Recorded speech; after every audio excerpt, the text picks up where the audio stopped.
Breaking news చూస్తున్నాం. తమిళనాడు రాజకీయ ముఖచిత్రం ఒక్కసారిగా మారిపోయింది. దశాబ్దాల రాజకీయ చరిత్ర ఉన్న డీఎంకేకు ఊహించని షాక్ తగిలింది. ముఖ్యమంత్రి ఎంకే స్టాలిన్ తన పదవికి రాజీనామా చేశారు. కొద్దిసేపటి క్రితమే తన రాజీనామా లేఖను ఆయన గవర్నర్కు పంపారు. అసెంబ్లీ ఎన్నికల ఫలితాల్లో డీఎంకే ఓటమి పాలవడమే కాకుండా స్వయంగా ముఖ్యమంత్రి తన సొంత నియోజకవర్గమైన కొళత్తూరులో పరాజయం చెందడం రాజకీయ వర్గాలను విస్మయానికి గురిచేస్తుంది. నటుడు విజయ్ నేతృత్వంలోని తమిళగ వెట్రిక్ కజకం అభ్యర్థి విఎస్ బాబు ముఖ్యమంత్రి స్టాలిన్పై 8,795 ఓట్ల మెజార్టీతో విజయం సాధించి చరిత్ర సృష్టించారు. నైతిక బాధ్యత వహిస్తూ స్టాలిన్ తప్పుకోవడంతో డీఎంకే ఇప్పుడు తన తదుపరి కార్యాచరణపై దృష్టి పెట్టింది. ఈ నేపథ్యంలోనే గెలిచిన ఎమ్మెల్యేలతో స్టాలిన్ భేటీ కానున్నారు. అసెంబ్లీలో ప్రతిపక్ష నేతగా ఉదయనిధి స్టాలిన్ ఎన్నుకునే యోచనలో పార్టీ ఉన్నట్లుగా సమాచారం. మరోవైపు విజయాన్ని అందుకున్న తమిళగ వెట్రిక కజకం అధినేత విజయ్ తన పార్టీ ఎమ్మెల్యేలతో భేటీ అయ్యారు. ప్రభుత్వ ఏర్పాటు దిశగా ఆయన అడుగులు వేస్తున్నారు.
తమిళనాడు రాజకీయ ముఖచిత్రం ఒక్కసారిగా మారిపోయింది.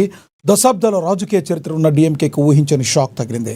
ముఖ్యమంత్రి ఎంకే స్టాలిన్ తన పదవికి రాజీనామా చేశారు. కాసేపటి క్రితమే తన రాజీనామా లేఖను ఆయన గవర్నర్కు పంపారు. అసెంబ్లీ ఎన్నికల ఫలితాల్లో డీఎంకే ఓటమి పాలవడమే కాకుండా స్వయంగా ముఖ్యమంత్రి తన సొంత నియోజకవర్గమైన కొత్తూరులో పరాజయం చెందడం రాజకీయ వర్గాలను విస్మయానికి గురిచేస్తుంది. నటుడు విజయ్ నేతృత్వంలోని తమిళగ వెట్రిక్ కజకం అభ్యర్థి విఎస్ బాబు ముఖ్యమంత్రి స్టాలిన్పై 8,795 ఓట్ల మెజార్టీతో విజయం సాధించి చరిత్ర సృష్టించారు. నైతిక బాధ్యత వహిస్తూ స్టాలిన్ తప్పుకోవడంతో డీఎంకే ఇప్పుడు తన తదుపరి కార్యాచరణపై దృష్టి పెట్టింది. ఈ నేపథ్యంలోనే గెలిచిన ఎమ్మెల్యేలతో స్టాలిన్ భేటీ కానున్నారు. అసెంబ్లీలో ప్రతిపక్ష నేతగా ఉదయనిధి స్టాలిన్ ఎన్నుకునే యోచనలో పార్టీ ఉన్నట్లుగా సమాచారం. మరోవైపు విజయాన్ని అందుకున్న తమిళగ వెట్రిక్ కజకం అధినేత విజయ్ తన పార్టీ ఎమ్మెల్యేలతో భేటీ అయ్యారు. ప్రభుత్వ ఏర్పాటు దిశగా ఆయన అడుగులు వేస్తున్నారు. ఇదే విషయానికి సంబంధించి మరింత సమాచారాన్ని మా ప్రతినిధి అనిల్ అందిస్తారు ఫోన్ ద్వారా. అనిల్, చెప్పండి, ఎలా ఉంది తమిళనాడు రాజకీయ పరిస్థితి? లక్ష్మీనాథ్, మీరు ఇందాక అన్నట్టు తమిళనాడులో బలమైన పునాదులు ఉన్నటువంటి Dravida Munnetra Kazhagam DMK party 2026 Tamil Nadu assembly ఎన్నికల్లో ఓడిపోవడం అనేది ముఖ్యమంత్రి ఎంకే స్టాలిన్ నాయకత్వానికే కాకుండా ఆ పార్టీ కూడా ఒక పెద్ద ఎదురుదెబ్బగా మనం అనుకోవచ్చు. ఇది ఒక కేవలం ఓటమి మాత్రమే కాకుండా రాష్ట్ర రాజకీయాలనే మాత్రమే కాకుండా దేశ రాజకీయాలకే ఈ తమిళనాడు రిజల్ట్ అనేది ఒక కొత్త శకం స్టార్ట్ అయింది అనుకోవడానికి ఒక సంకేతంగా చెప్పుకోవచ్చు. ముందుగా మనం చెప్పుకుంటే ఏదైతే టీవీకే అధినేత ఉన్నాడో నటుడు విజయ్ ఈ తమిళగ వెట్రిక్ కజకం టీవీకే ఒక అత్యద్భుతంగా నిన్న ఎలక్షన్స్ లో ఆ రిజల్ట్ లో లీడ్స్ సాధిస్తూ 108 సీట్లు సాధించడం జరిగింది. మొదటి ప్రయత్నంలోనే ఏదైతే టీవీకే పార్టీ పెట్టినటువంటి అనతి కాలంలోనే కేవలం 2 సంవత్సరంలోనే అతిపెద్ద పార్టీగా తమిళనాడులో అవతరించిందని చెప్పుకోవచ్చు. ఇది దశాబ్దాలు ఉన్నటువంటి ఏదైతే 76 సంవత్సరాలు ఉన్నటువంటి డిఎంకే, అదేవిధంగా 54 సంవత్సరాలు ఉన్నటువంటి ఏఐడిఎంకే అంటే అన్నా డిఎంకే 2 పార్టీల రాజకీయాలను కూడా టీవీకే పార్టీ మొత్తం మార్చేసిందిగా మనం చెప్పుకోవచ్చు లక్ష్మీనాథ్. అదేవిధంగా స్టాలిన్ తన సొంత నియోజకవర్గమైనటువంటి కొలత్తూరులో ఓడిపోవడం ఏదైతుందో ఇది కేవలం తమిళనాడు రాజకీయమే కాకుండా దేశ రాజకీయాలు మొత్తం కూడా ఆలోచింపేలా చేసింది స్టాలిన్ ఓటమి కూడా. ఎందుకంటే ఒక సీఎం క్యాండిడేట్ తన సొంత కాన్స్టిట్యున్సీ టీవీకే అభ్యర్థి పైన ఓడిపోవడం జరిగింది. అది కూడా 8,000 పైచిలకు ఓట్ల తేడాతో ఓడిపోవడం. స్టాలిన్ అనేటువంటి నాయకుడు కొత్త నాయకుడు ఏం కాదు. డిఎంకే పార్టీలో సుదీర్ఘ కాలం పనిచేసినటువంటి అనుభవం ఆయన సొంతం. దశాబ్దాల కాలంగా ఆయన ఒక మాస్ లీడర్ గా గుర్తింపు పొందడం జరిగింది. ఆయన చాలా మంది కూడా ఒక కార్యకర్తలు దేవుళ్ళ కొలుస్తూ ఉంటారు. అలాంటి వ్యక్తి కూడా ఓడిపోవడం, ఒక ఎమ్మెల్యేగా ఓడిపోవడం అనేది చాలా మంది కార్యకర్తలు కూడా జీర్ణించుకోలేకపోతున్నారు. ఈ దెబ్బతో వెంటనే ఆయన నైతిక బాధ్యత వహించడం జరిగింది. సో ఈ ఏదైతే డిఎంకే పార్టీ ఓడిపోవడము, అదేవిధంగా ఇంత దారుణ సిచ్యువేషన్ రావడానికి కారణం ఇదంతా కూడా నాదే తప్పు అంటూ నైతిక బాధ్యత వహిస్తూ ఆయన ప్రస్తుతం ముఖ్యమంత్రి పదవికి రాజీనామా చేయడం జరిగింది. గవర్నర్ కూడా ఆ లేఖను పంపించడం జరిగింది. ఇది ఏదైతే తన సొంత కాన్స్టిట్యుయెన్సీ లో ఓడిపోవడం ఏదైతుందో ఇది తన రాజకీయ జీవితంలోనే ఇది అత్యంత దారుణమైనటువంటి సిచ్యువేషన్ గా మనం చెప్పుకోవచ్చు. ముఖ్యంగా చెప్పుకుంటే తమిళనాడులో జరిగినటువంటి సిచ్యువేషన్ ఏదైతే ఉందో ఆయన పైన చాలా వ్యతిరేకత, అవినీతి ఆరోపణలు ఎదుర్కొంటున్నాడు డిఎంకే అధినేత స్టాలిన్.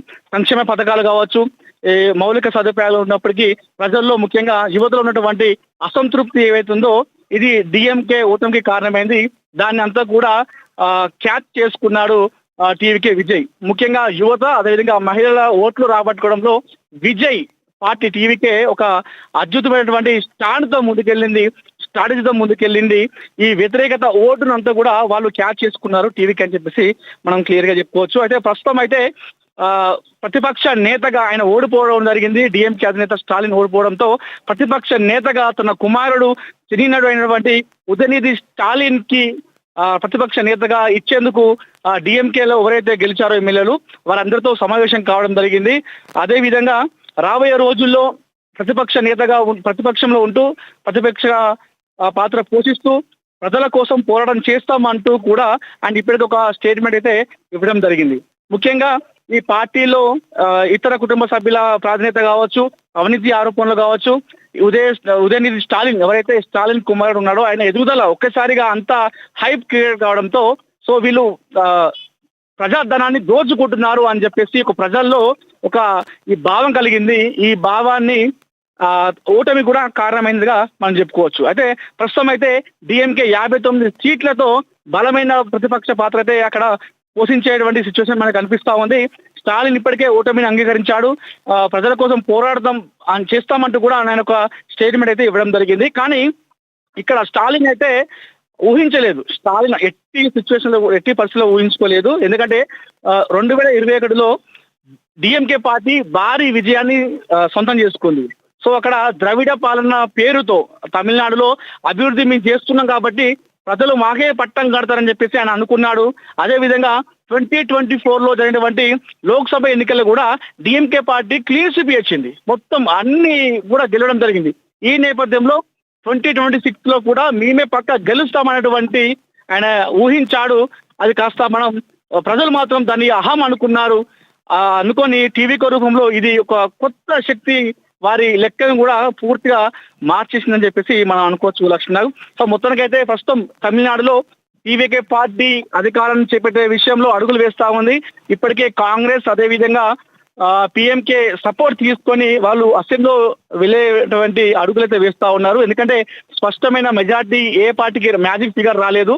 118 సీట్లు అక్కడ వస్తే ప్రభుత్వాన్ని ఎవరి సపోర్ట్ లేకుండా వాళ్ళు కూడగట్టుకునే అవకాశం ఉంది. కాకపోతే ఇక్కడ ఏమైందంటే 108 సీట్లు మాత్రమే సాధించింది టీవీకే పార్టీ. అతిపెద్ద పార్టీగా అవతరించినప్పటికీ కూడా మ్యాజిక్ ఫిగర్ అనేది దాటలేదు. అయితే ఈ నేపథ్యంలో కాంగ్రెస్ అదేవిధంగా పిఎంకే సపోర్ట్ తీసుకొని సీఎం గా విజయ్ అసెంబ్లీలోకి వెళ్ళేటువంటి సిచ్యువేషన్ అయితే కనిపిస్తా ఉంది.